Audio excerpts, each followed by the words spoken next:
No Salmo 121, enquanto o pessoal vai cumprimentando ali. Irmãos, semana abençoada, né? Graças a Deus. Nós tivemos um tempo muito bom lá em Londrina e foram assim dias incríveis, né? Deus falou conosco como igreja, falou conosco de maneira individual, né, através de homens que Ele mesmo mandou para aquele lugar, para aquele seminário que nós participamos, congresso. Foi incrível, né? E aí, chegando na sexta-feira, nós tivemos aí um congresso dos jovens e adolescentes, que foi lá na Vila Marcondes. Quem foi? Jovens e adolescentes. Nossa, congresso de jovens e adolescentes, vocês levantam a mão? Ah, e muda tudo, vai. Quem foi congresso de jovens e adolescentes? Ô Luiz, só você? Ô gente, quem esteve no congresso de jovens e adolescentes? Ah, agora sim, que isso? Foi muito bom, né? Pastor Alexander lá da comunidade de Araçatuba, foram 3 dias assim também. Eu não pude ficar o tempo todo, mas porque não podia mesmo, e outro por causa do cansaço, mas valeu a pena o pouco tempo que eu tive ali, vi assim, jovens, os adolescentes sendo tocados de verdade mesmo pela palavra do Senhor, pela presença do Senhor, foi maravilhoso. Então, queria assim agradecer a equipe de jovens, dos adolescentes, que se dispuseram, né, e ajudaram a realizar esse evento aí. Por falar nisso, na semana que vem, no sábado, às 3h, começa aqui às 15h, né, para quem preferir, começa aqui na igreja a célula de adolescentes, viu? Então, se você conhece um adolescente que não está aqui hoje, uma adolescente, por favor, avisa aí durante a semana, a gente vai estar avisando na rede social, vai estar avisando no nosso site, singe.org, mas se você puder avisar também é muito bom. Amém? Então tá bom, vamos ler o texto da palavra, Salmo 121.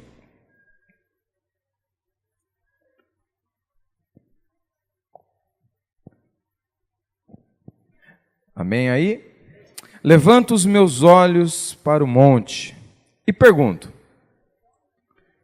de onde virá o meu socorro?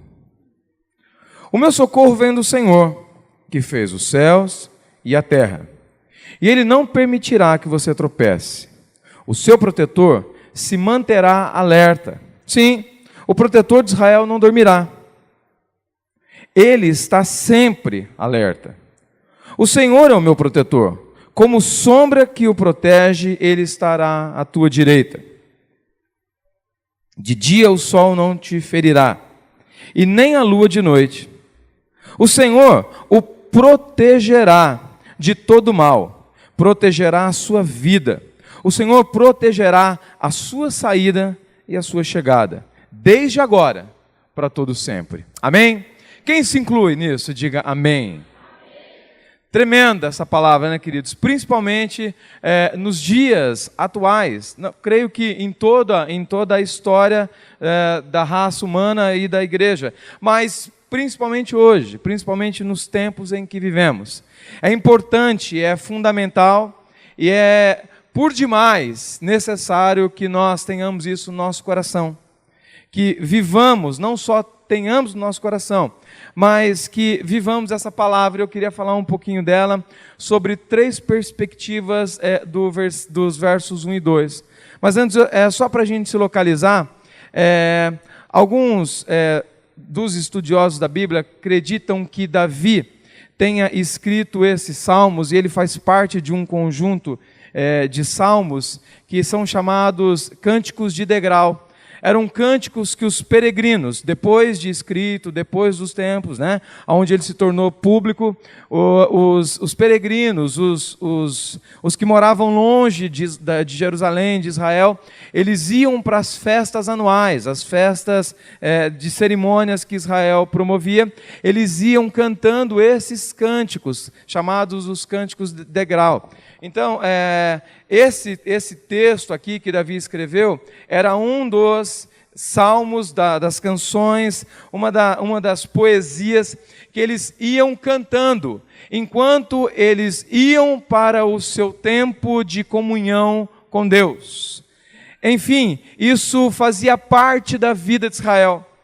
qualquer ou todo o israelita costumava cantar, costumava repetir, falar, reproduzir verdades de Deus como essas que nós acabamos de ler. Principalmente porque, na maioria das vezes, nas suas cruzadas, nas suas caminhadas, eram caminhos difíceis, caminhos perigosos, caminhos que ofereciam riscos para a sua vida. Então, por isso, eles caminhavam declarando quem era o Senhor deles e o que esse Senhor era capaz de fazer por amor a eles. Interessante é que provavelmente Davi tenha escrito esse salmo logo depois, ou num tempo depois, em que ele soube da morte de Samuel, o profeta Samuel. Aquele que até então era como que um líder para ele, um mestre para ele. Então, quando ele fica sabendo da morte de Samuel, e ele sabia que os seus amigos, aqueles que caminhavam com ele, aqueles que orientavam a vida dele, aqueles que tinham um peso de intercessão por ele, estavam todos partindo, e Samuel era um dos últimos, ele entendeu que não havia outra solução que não fosse olhar para o alto. Amém? Outros também dizem que Davi, o tempo mais preciso é que ele tem escrito esta poesia entre as suas andanças fugindo de Saul. Então, muito provavelmente ele tenha escrito esse texto numa das fugas onde ele foge para um deserto. O povo daquela cidade descobre que ele está ali, entrega ele, delata ele para Saul. Saul vai na sua perseguição e consegue chegar perto dele, mas Davi, como um bom guerreiro, percebe essa aproximação, foge para outro lugar, e Saul vai então para outro lugar e consegue cercá-lo por todos os lados. Então, essa canção, esse clamor de Davi é justamente nessa hora, onde Saul, o seu inimigo, o cerca por todos os lados. Penhasco de um lado, penhasco do outro, Saul de um lado, Saul do outro, né? Rimou. E ele pega e olha para o alto e o socorro dele só pode vir do céu. E aí então, o livro de 1 Samuel diz que Deus abençoa Davi com esse socorro, e os filisteus atacam a Israel, mandam avisar Saul. Saul tem que deixar de perseguir Davi, e aí então Deus oferece escape para o seu filho. Eleva os meus olhos para o monte. Da onde me vem o socorro? O meu socorro vem do Senhor. Amém? Amém, queridos? Você está compreendendo o que eu estou dizendo em nome de Jesus? Amém? Penso que a nossa vida não é tão diferente da vida do salmista, da vida de Davi.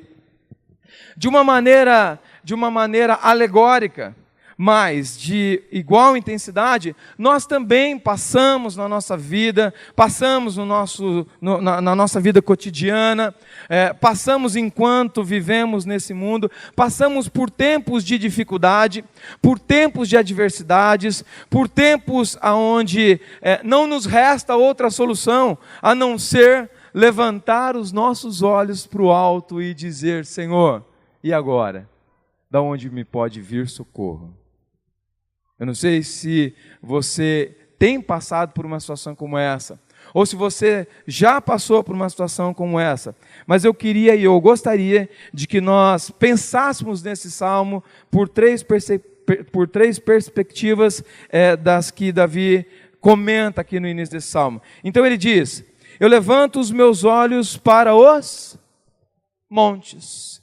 Interessante é que na Bíblia, toda vez que se faz uma correlação com o monte, Toda vez que se sugere esse termo, um monte, fala-se de um lugar de adoração, um lugar onde habita-se a presença de Deus. Porque era muito comum naquela época, tanto os baalitas, os de Baal, quanto os de Israel, eles costumavam construir os seus templos nos altos das montanhas. Então, por isso é essa frase de Davi, quando ele diz: eu estou olhando para os montes, e eu estou perguntando de onde vem o socorro. Davi está claramente dizendo: eu estou olhando para Deus, eu estou procurando, eu estou buscando, e eu desejo que Deus me socorra num momento como esse.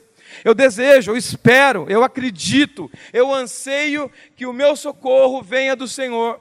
Então Davi está olhando para os montes, e a minha primeira pergunta, e eu vou fazer 3 perguntas para nós nessa noite. A primeira: quais os montes que nós olhamos? Eu vou pedir para o Antônio, são vários textos, e eu vou pedir para ele ir colocando os textos aqui, para a gente não ficar muito tempo nesses textos, mas eu separei aqui alguns montes dessa simbologia aqui de Israel e esses acontecimentos bíblicos que aconteceram em montes da história de Israel e da história cristã. Primeiro, o monte da dúvida. Coloca para nós, Antônio. Gênesis. Antônio. Eu estava indo bem. Agora que eu entendi. Rose, por favor. Ai, misericórdia. Pois,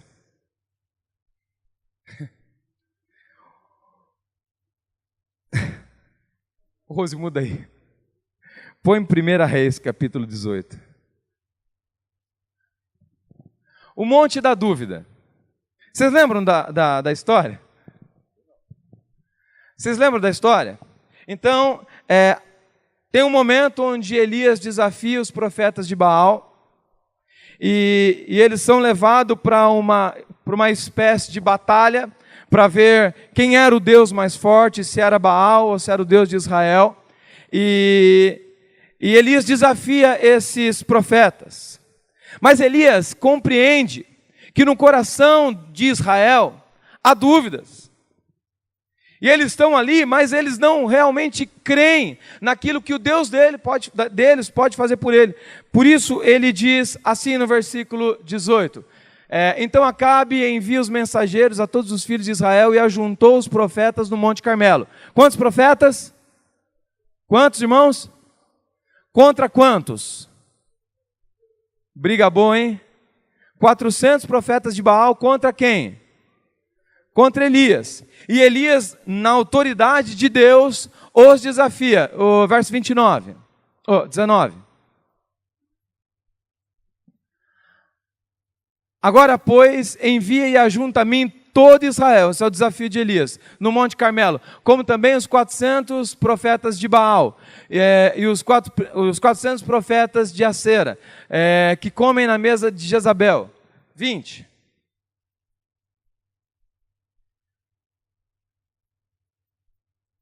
Fui eu que li. Põe 18 então. Eu vou ler na minha tradução, que eu me dou melhor com ela. Põe 18, Rose, por favor.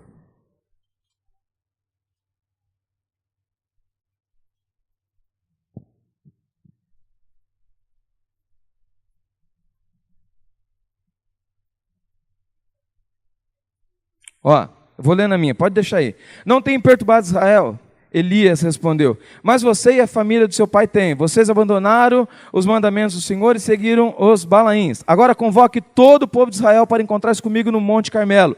E traga os 400 profetas de Baal e os 400 profetas de Azera, como comem à mesa de Jezabel. Acabe convocou então todo Israel, reuniu os profetas no Monte Carmelo.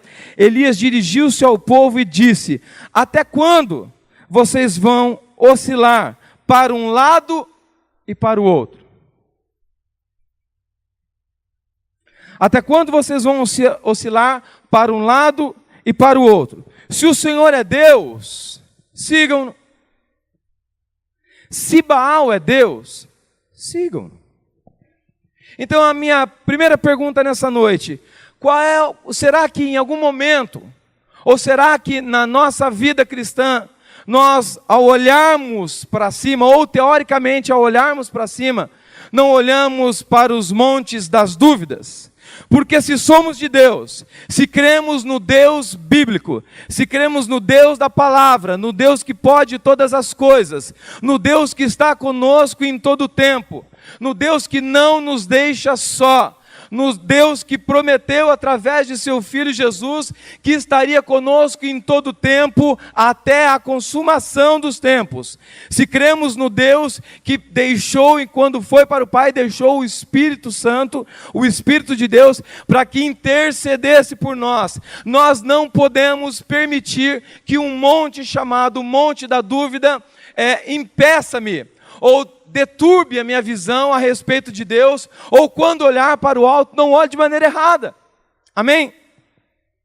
Porque o que vemos nos dias atuais são pessoas dizendo-se de Deus, e Elias confronta isso, pessoas dizendo-se que é de Deus, e por favor, não se ofendam com o que eu vou dizer, mas crendo que ao pegar uma caneta ungida por tantos reais, Deus vai fazer alguma coisa.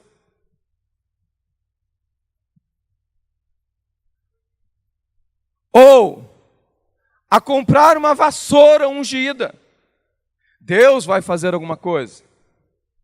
E eu me pergunto, até que ponto nós, igreja do Senhor, vamos barganhar, negociar? E quando digo nós, não digo essa igreja, digo a igreja de Cristo, e principalmente a igreja de Cristo no Brasil.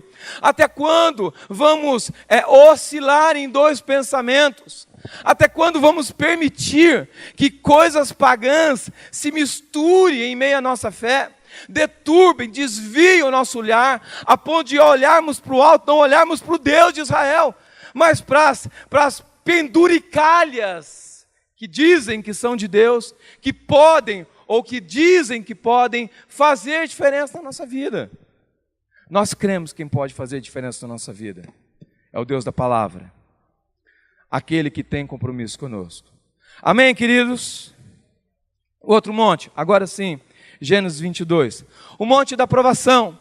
Gênesis 22, o texto diz que Deus pede para Abraão, Deus pede para Abraão que ele ofereça um sacrifício, que ele pegue o seu próprio filho Isaque e o ofereça em sacrifício a Deus. Lembra da história de Abraão? Abraão que espera a promessa de um filho.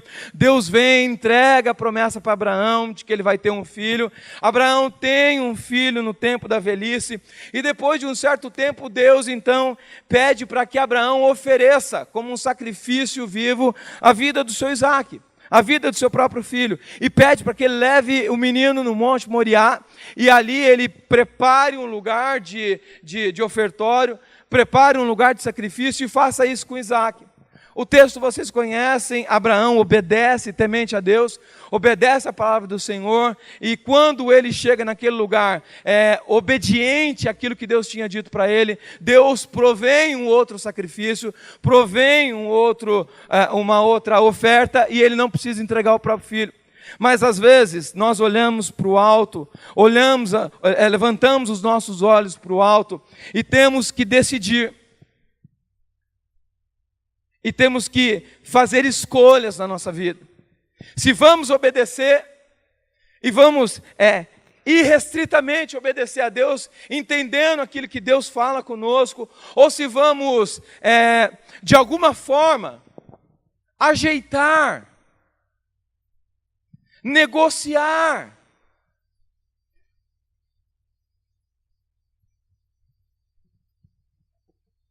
reclamar.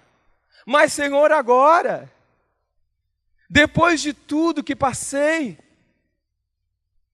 depois de tanta dificuldade, agora que eu pensei que eu ia descansar, agora que eu pensei que eu iria usufruir, eu tenho que olhar para o alto e estou sendo provado em determinada área,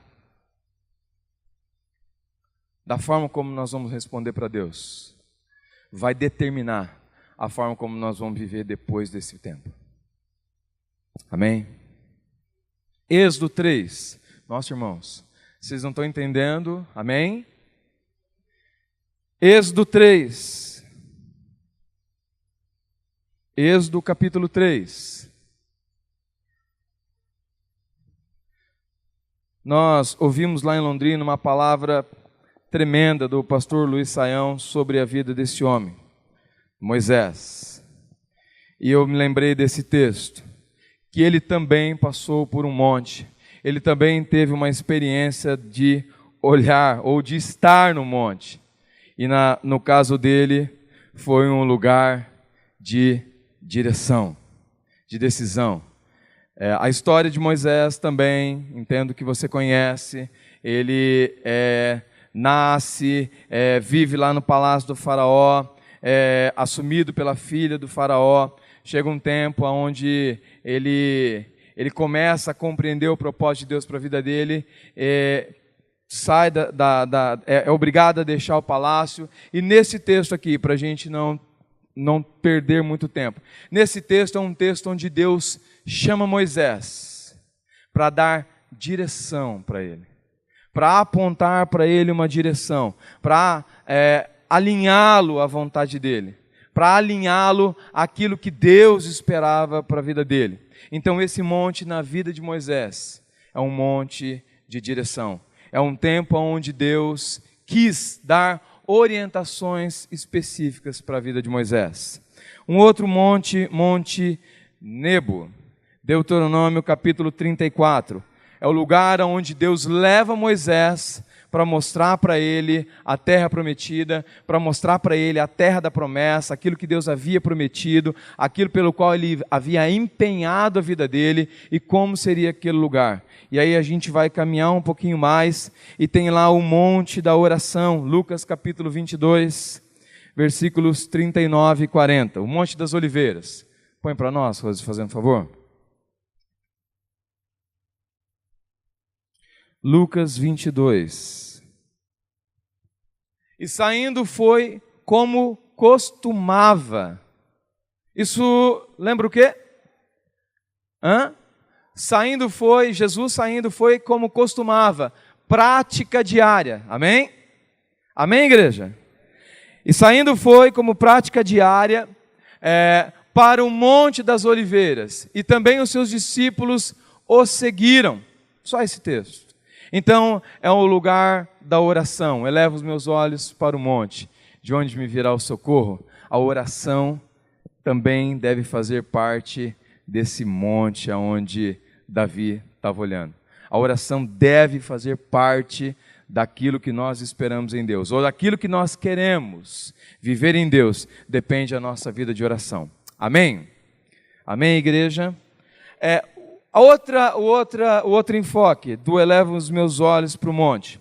Qual socorro nós esperamos? E eu vou pedir para você voltar lá no Salmo 121, para nós olharmos aqui algumas das palavras que o Davi falou.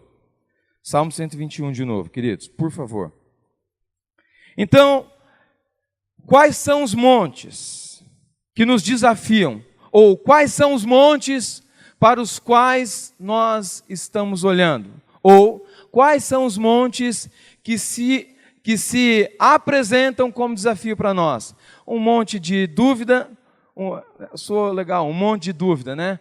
Um lugar de dúvida, um lugar de direção, um lugar de provisão, um lugar de oração, ou um lugar de convocação.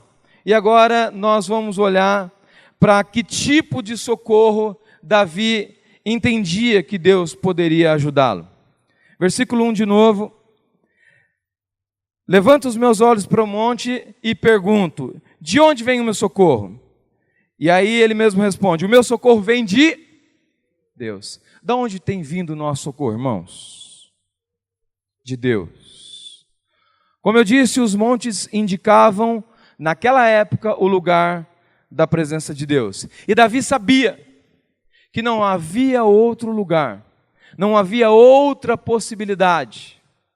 Não havia outra alternativa que não se render, se prostrar, depender e esperar da ajuda que vinha de Deus. Versículo 3. Ele não permitirá que você tropece ou vacile. Essa palavra, não permitirá, lá no original, ela comunica omissão.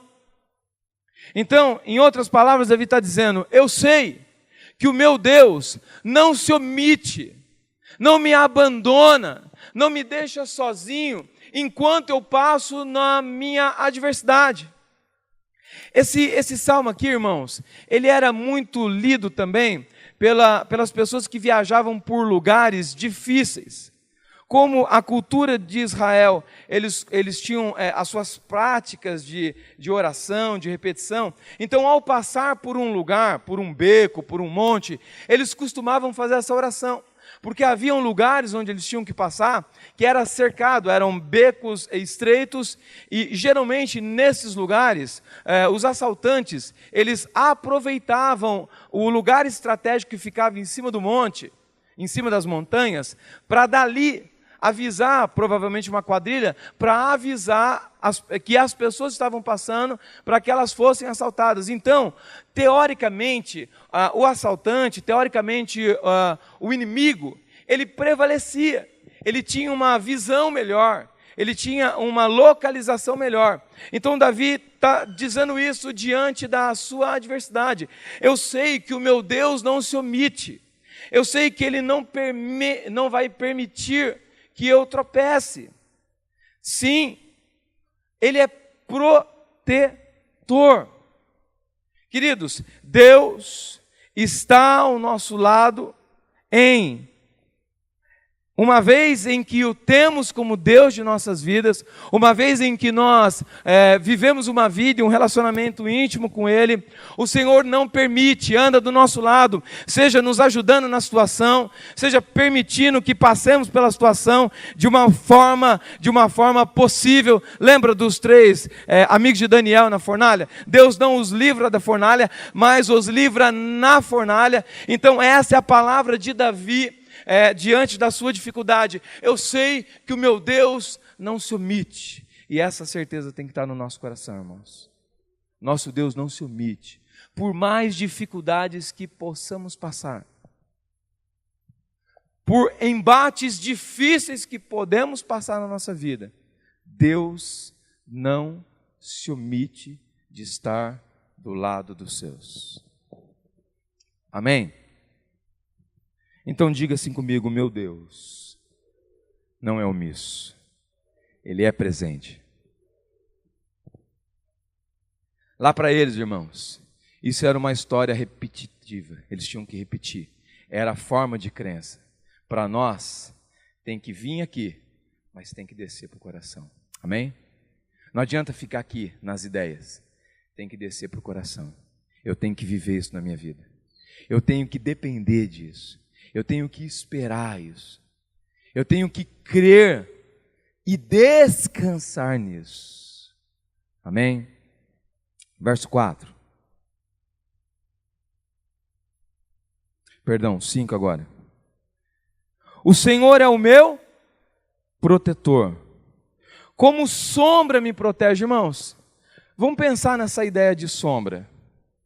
Davi faz aqui uma comparação de Deus como uma sombra. Você já passou num lugar onde tem pouca luz e viu a sua sombra? E aí de repente, quando você era criança, você fazia lá um gestinho e a sombra fazia igual, desenhava um passarinho e a sombra fazia igual. Quem já fez isso? Eu. Amém. Você também? Amém. Tem como você caminhar de um jeito e a sombra do outro? Tem ou não? Não, era essa ideia que Davi estava reproduzindo nisso. Tamanha intimidade, tamanho relacionamento, tamanha a certeza de que esse Deus era o Deus que iria livrá-lo das mãos de Saul. Tamanha era a confiança que Davi tinha nesse Deus, que ele reproduz essa palavra. Deus para mim é como uma sombra. Eu sei que ele não se afasta de mim. Não importa se eu esteja passando por tormentas. Não importa se a situação está diferente de como eu planejei. Não importa se eu planejei isso e as coisas tomaram uma outra forma. Ele está presente. Ele é como uma sombra. E se Ele estiver comigo, eu não estou sozinho. E se eu estiver com Ele, eu sou mais do que vencedor. Amém? Irmãos, isso é fundamental para a nossa vida. Qualquer um de nós, com muito tempo de igreja, com pouco tempo de igreja, com muito tempo de caminhada, conhecendo o fundo da palavra, conhecendo o raso da palavra, nós precisamos ter alguns pontos que são fundamentais dentro do nosso coração, dentro do nosso entendimento, e um deles é de que Deus não nos desampara, não nos deixa só, por mais turbulento, por mais nebuloso, por mais estranho que seja a situação. Ao render-se a Ele, vem provisão. Você entendeu isso? Amém? E Moisés reproduz isso. Eu sei que o meu Deus não cochila. É interessante essa ideia de o meu Deus não cochila. Porque em outras palavras ele quer dizer, eu sei que o meu Deus é o Deus que trabalha em todo tempo, em toda hora, em todo lugar. Então, Davi está teologicamente falando da onisciência, onipresença e onipotência do Senhor. Um Deus que age em todo tempo, em todo lugar, mas ao mesmo tempo é um Deus que trabalha o indivíduo. É o Deus que age no indivíduo, é um Deus que está aqui dentro da comunidade, dentro da congregação, está entendendo o que o Álvaro está dizendo, está entendendo o que o Marcelo está dizendo, é um Deus que está aqui, que transmite a palavra dEle, que nos alimenta com a palavra dEle, que conhece a tua vida, a vida da pessoa que está do seu lado, a dificuldade que você passa, a dificuldade que o outro passa, e nos assiste de maneira pessoal. Isso é fantástico, irmãos, isso é incrível. É um Deus coletivo, mas é um Deus pessoal. E é isso que Davi está dizendo. Ele não cochila, ele não dormita. Eu sei que Ele está presente, eu sei que Ele está comigo. Ele é como uma sombra comigo, Ele está em mim. Ele habita em mim. Entende isso, irmãos?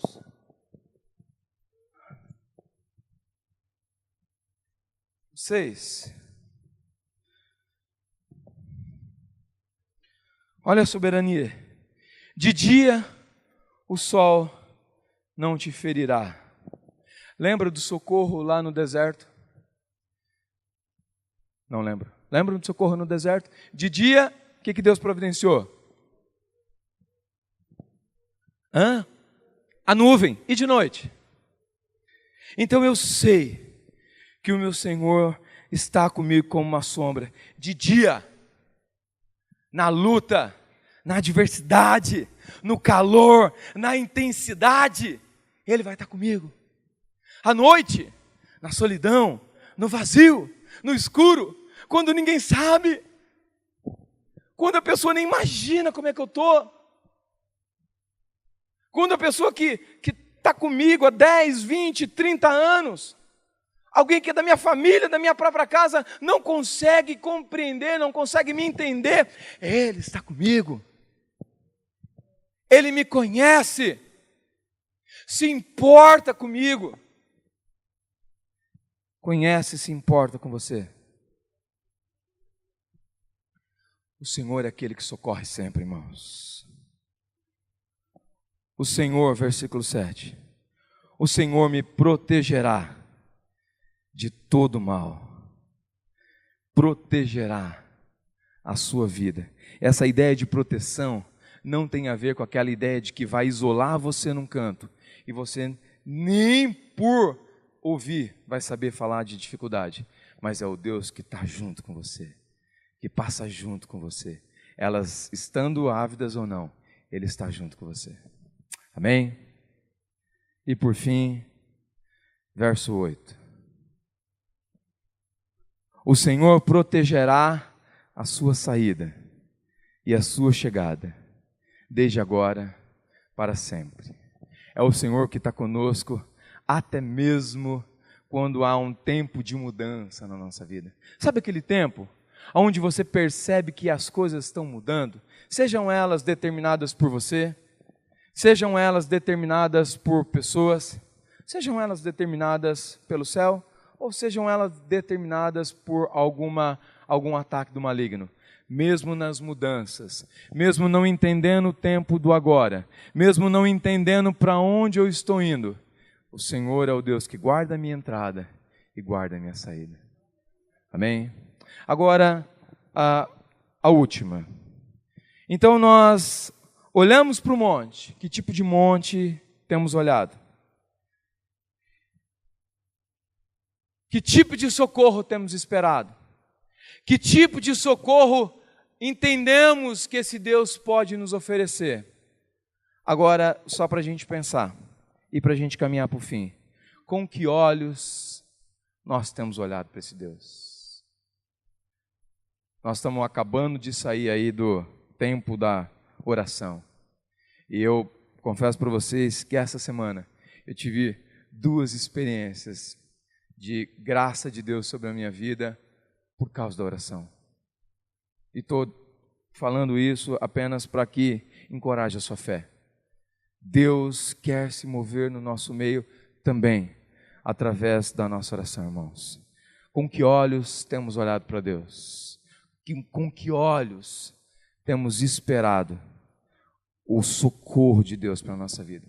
Eu separei aqui alguns tipos de olhos ou de olhar que porventura ou qualquer um de nós ou algum grupo de nós possa ter ou estar olhando. Primeiro, Marcos capítulo 4, a partir do verso 35.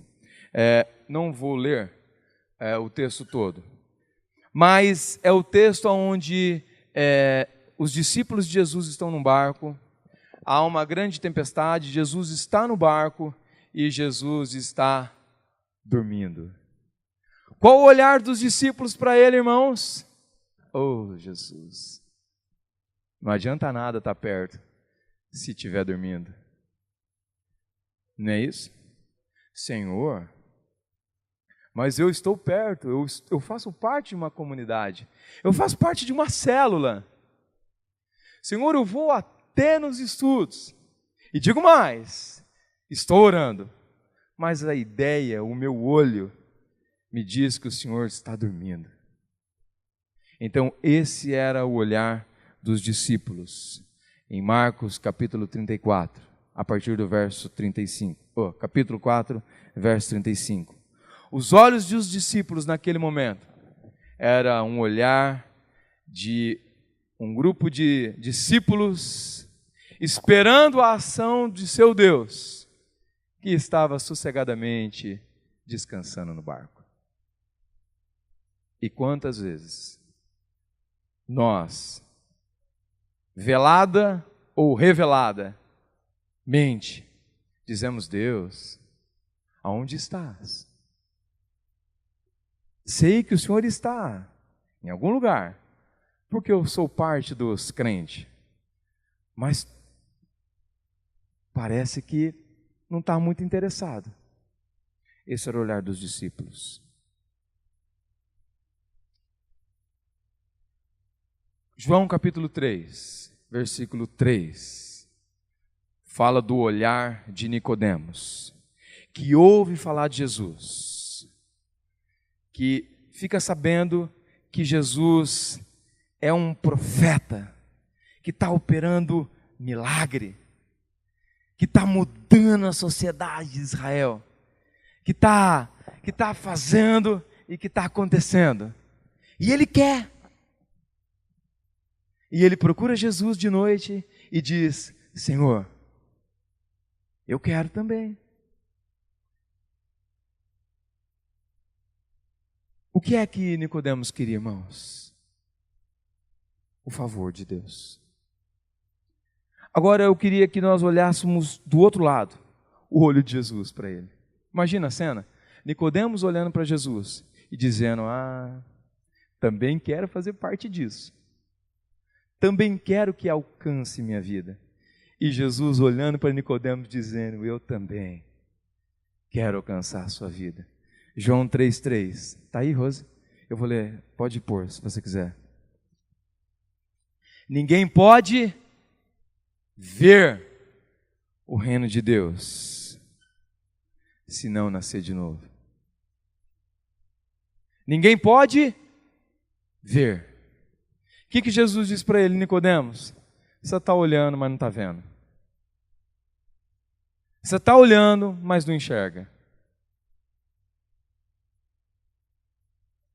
E como que é o olho de Jesus? Você quer mesmo? É isso que você quer para a tua vida? Ninguém pode ver o reino, ninguém pode compreender, e esse ver, e esse olhar de Jesus tem a ver com compreensão. Ninguém compreende o reino de Deus pela perspectiva humana, porque o reino de Deus é o reino que se perde para se ganhar, porque o reino de Deus é o reino que se oferece para se receber, porque o reino de Deus primeiro se crê e depois se alcança, porque o reino de Deus exige esforço,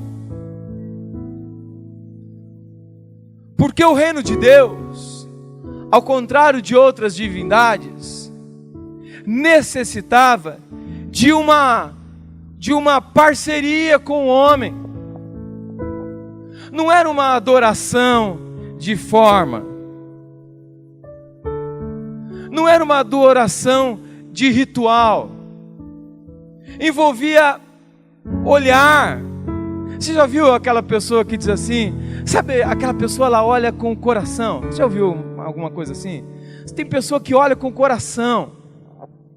Jesus diz para ele: Nicodemos, para viver isso aqui que você está dizendo que quer viver, você precisa ver além daquilo que eu estou oferecendo, porque o que eu vou oferecer ainda, Nicodemos, é muito maior do que isso, é muito maior do que operar, é muito maior do que um presente, é muito maior do que uma bênção. Eu vou oferecer a minha própria vida, e se você não estiver disposto a oferecer a tua própria vida, não fisicamente mais, mas em disposição, em oferta gratuita, em oferta de amor, se você não compreender que você vai ter que ter paciência com os teus irmãos, se você não compreender que o teu dinheiro não é mais teu, mas ele vai ser da comunidade de Israel, agora a comunidade de Jesus, se você não entender, Nicodemos, que nada desse mundo você vai levar, porque ele é corruptível, porque a traça corrói, se você não entender isso, se você viver apegado nisso,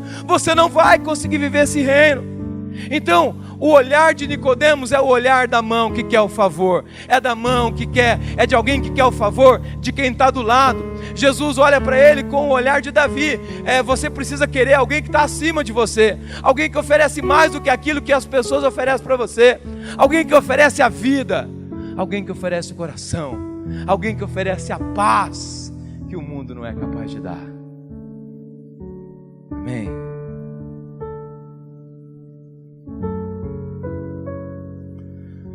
Lembra dos olhos do centurião romano, chegando para Jesus e dizendo: Senhor, tem um servo meu, e ele está enfermo, e ele está para morrer. E para um romano, se chegar perto de um judeu e pedir ajuda, irmãos, o olho dele era o olho da fé. O olhar dele era um olhar de fé. E Jesus responde ao olhar dele com um olhar de confirmação de fé e diz: eu vou curar. Aí ele demonstra para Jesus um olhar mais aguçado ainda. Ele diz: o senhor não precisa nem ir lá, basta uma palavra tua. Qual o olho com que nós olhamos para o alto? Será que como os judeus nós fazemos uma oração repetitiva: Senhor, eleva meus olhos para o monte de onde virá o socorro, meu socorro vem do Senhor que fez os céus e a terra? Ou nós verdadeiramente olhamos para o alto com o olhar da fé? Senhor, humanamente não dá, humanamente é impossível, mas os meus olhos de fato não estão lá no alto do penhasco, mas estão além do penhasco. Os meus olhos estão no eterno. Os meus olhos estão no céu. Ah, irmãos, isso é um desafio para nós. Isso é um desafio para a nossa vida. Que os nossos olhos permaneçam no eterno, o único lugar que pode vir socorro. E por fim, os olhos de Abraão. Põe, Rose, por favor, Hebreus 11:8. Lá em Gênesis, capítulo 15, Deus faz uma promessa para Abraão. Pede para ele sair fora da tenda. Mostra as estrelas para ele e diz que ele vai ser pai de nações. E Hebreus reproduz essa palavra. E eu gostaria muito que você acolhesse essa palavra no seu coração, assim como eu tenho acolhido no meu. E pela fé, Abraão, quando chamado, e eu vou dar aqui uma versão vedoveliana, quando chamado a olhar para o alto, quando chamado, desafiado a não encontrar outra possibilidade a não ser a possibilidade eterna, quando desafiado a ou olhar para o alto ou desesperar, olhar como Abraão.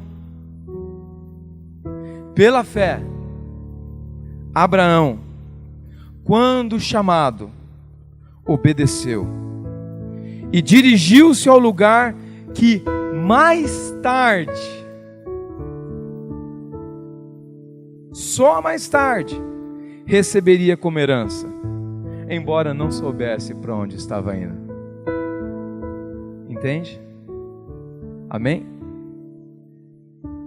Abraão obedece e vai para o lugar aonde Deus disse que ele deveria ir. E talvez na sua vida não seja um lugar, mas seja uma ação, uma escolha, uma atitude.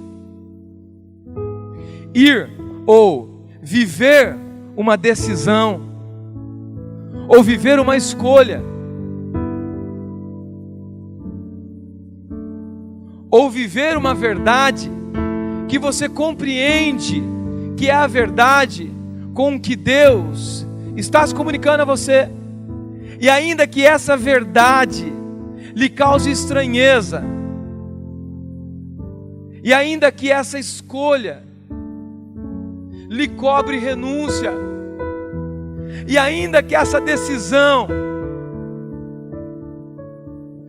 lhe cobre quebra de paradigmas, quebra de pensamentos, quebra de pré-conceitos, compreender que é Deus, ainda que exija de mim ou de você um tempo de escassez, ou um tempo de deserto, ou de solitude, mas crer que aquele que deu a promessa, que aquele que comunicou, aquele que respondeu, ele é fiel para cumprir.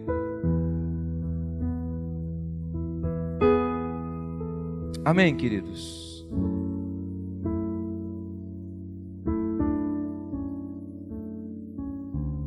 Como igreja de Cristo, somos desafiados a permanecer olhando para o alto. Eu vou convidar você para ficar de pé.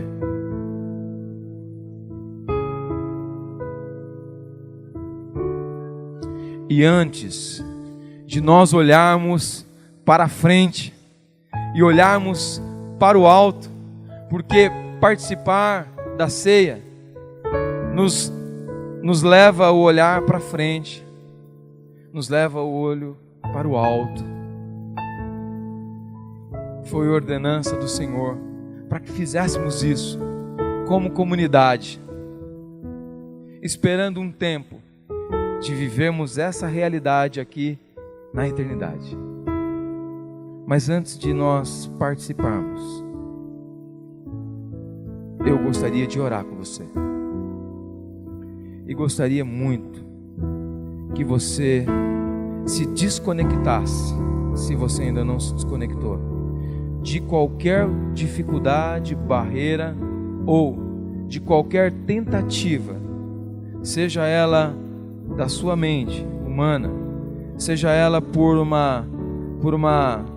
um desejo maligno, de que você não fique com os seus olhos fitos para o alto, mas que você agora fizesse essas perguntas para o seu coração. Quando eu elevo os meus olhos para o monte, que monte que eu vejo? Eu tenho olhado um monte de dúvida, um monte de decisão, um monte de direção. O Senhor tem me dado uma direção e eu tenho hesitado em caminhar por ela. O Senhor me chama a uma comissão, me chama a um desejo dEle para a minha vida. Eu tenho olhado para Ele, eu tenho crido na provisão dEle para a minha vida.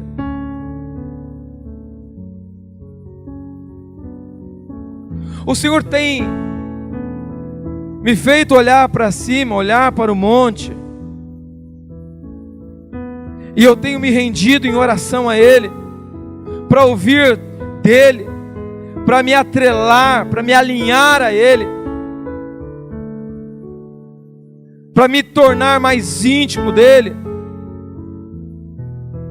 Ah, queridos,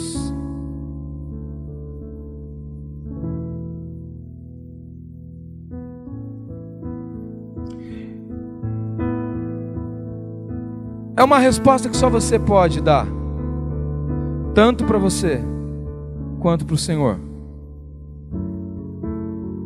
Quando você vive Deus, quando você se relaciona com Deus e você reproduz o Salmo de Davi, eu elevo os meus olhos, para que monte você tem olhado?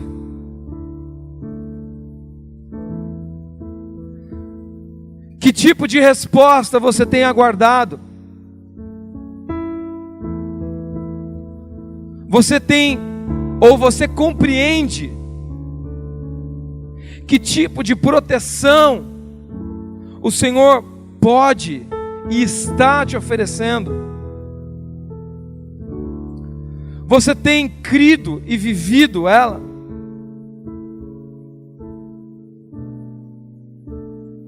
E os seus olhos?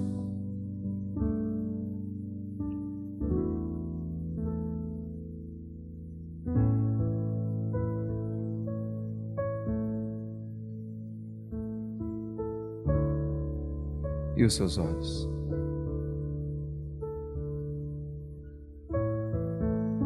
Senhor, eis-nos aqui, Pai. Eis-nos aqui, Deus, mesmo no coletivo, Senhor, diante do Deus, o Deus da salvação, Pai, o Deus Todo-Poderoso, o Deus que chama à existência as coisas que não existem, e o Deus que as fazem como se sempre estivessem lá. O Deus que nos desafia a caminhar por fé. O Deus que nos desafia a olhar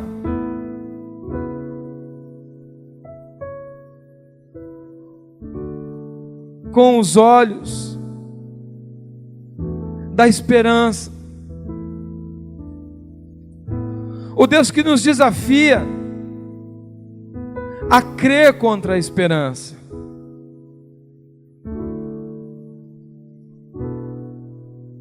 O Deus que nos desafia a olhar além das improbabilidades, além das dificuldades temporais, além do tempo hoje.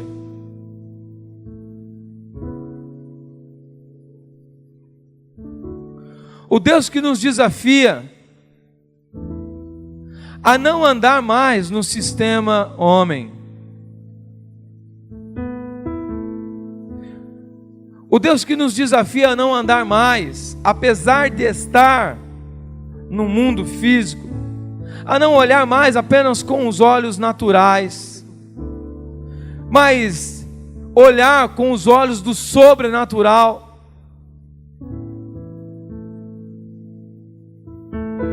O Deus que nos desafia a uma renúncia.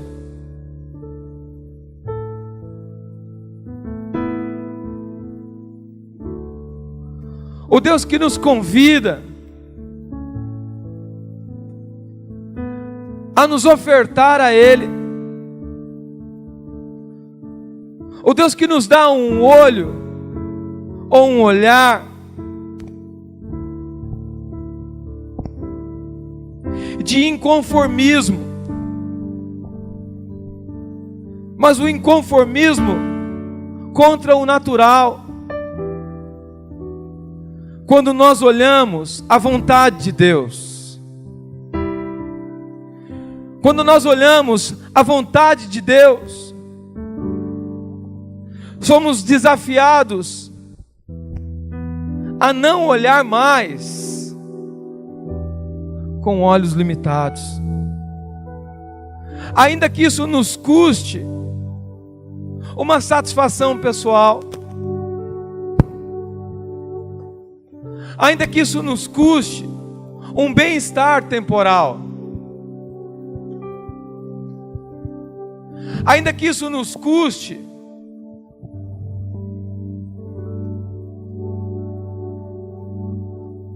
uma entrega total, uma rendição. Ainda que isso nos tire a direção, o volante.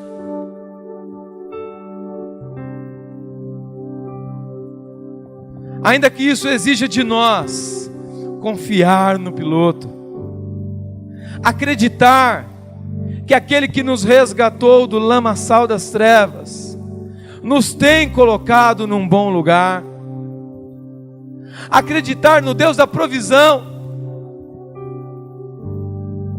a nos dar uma nova visão, a nos dar um novo olhar de contentamento, ou a de retirar de nós o olhar orgulhoso, ou retirar de nós o olhar da condição, eu faço isso se receber aquilo. O olhar do amor, ainda que eu seja levado todo dia, ainda que eu viva cativo, eu sei o Deus que eu tenho crido. O Senhor nos convida a continuar olhando para o alto. Se você está olhando para o alto, mantenha-se olhando para o alto.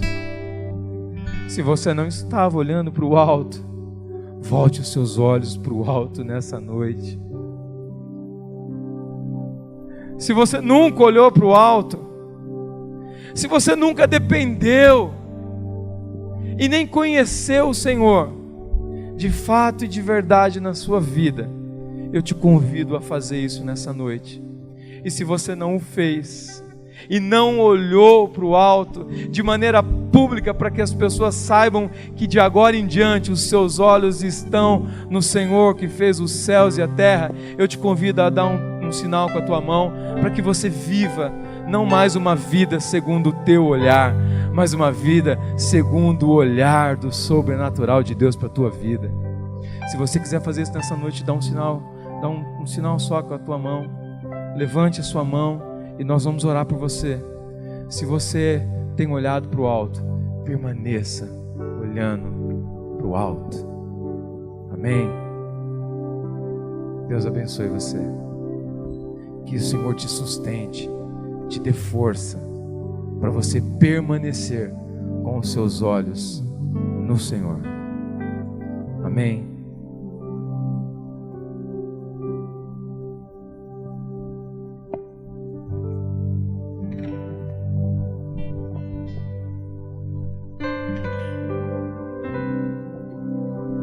A palavra de Deus diz que